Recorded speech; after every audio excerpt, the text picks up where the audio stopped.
Here we have a Belshaw space saver system that customer requested run in the opposite direction. So traditionally it's going to run clockwise. This one is going to run counterclockwise. And there's also some mods that we've made. I'm going to run you through it. Here's the main junction box.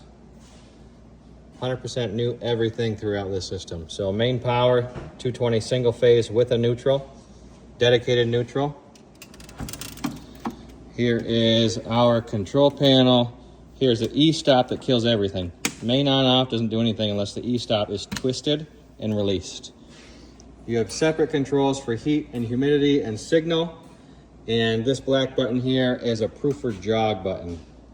So it will advance 1 revolution when you hit that jog button. So let's go through things here. We're going to turn our signal on so that the proofer can receive signal from the fryer. Fryer heat pump. I'm sorry, this is for the saddle. The saddle mount tank here on the side. Keep your grease level all the time. This is the heat for it. This is the pump action. And this is just power for the fryer itself. Now, as far as the power head, now that I've activated the signal relay from the power head here to the proofer, it will advance. Depending on the speed you have set here, it's going to advance and it's going to drop. Splash guard here. You can see those trays rotate over. There are drop plates in there. And you can see these things moving. Inside the water box here, we have your dry element coils in here. We have water elements here, drain plug, and here we have your floatless water sensors. So all you have to do is hook up all you have to do is hook up water source to the water solenoid right here, and it's gonna maintain your levels all the time. That does not mean you shouldn't keep an eye on it. Always check those. So here we have a crossover or sweep conveyor. As the donuts come out of the fryer, they're gonna go onto this conveyor, which you can see moving. And you can see your sweeper right there.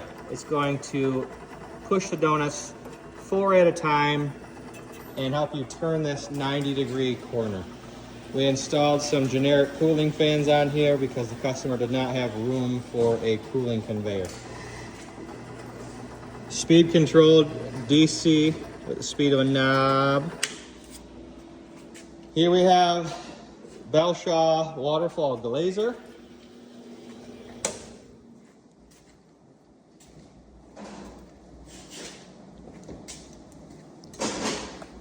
We have 2 switches here and 2 speed pots.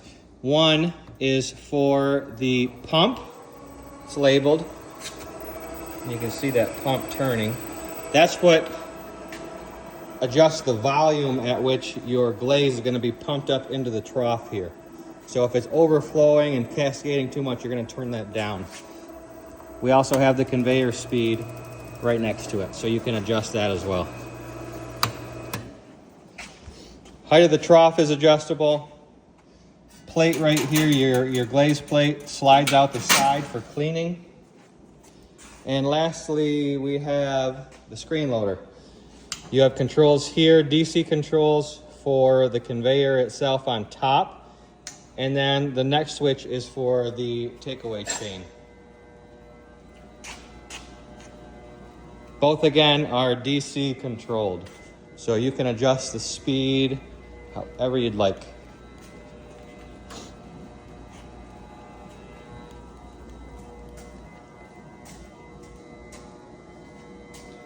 All the transfer plugs I have color coded with different kinds of paint, so you can't mess it up. Purple and red. The fryer requires 120 volts of its own. Cooling fans require 120 volts. The fryer for this particular customer is LP. Here we have blue plugs, yellow plugs, and I missed one on the other side, which are orange. We have custom cooling fans in the head unit. We have cooling fans in the drive box for the proofer over here. But your main point of power is right here. Your humidity controller is right here. New sliding plexi doors. Adjust the height of your drop here with these screws. Saddle mount fat tank here to control your level of grease in the fryer. New heating element, new motor down there, new pump.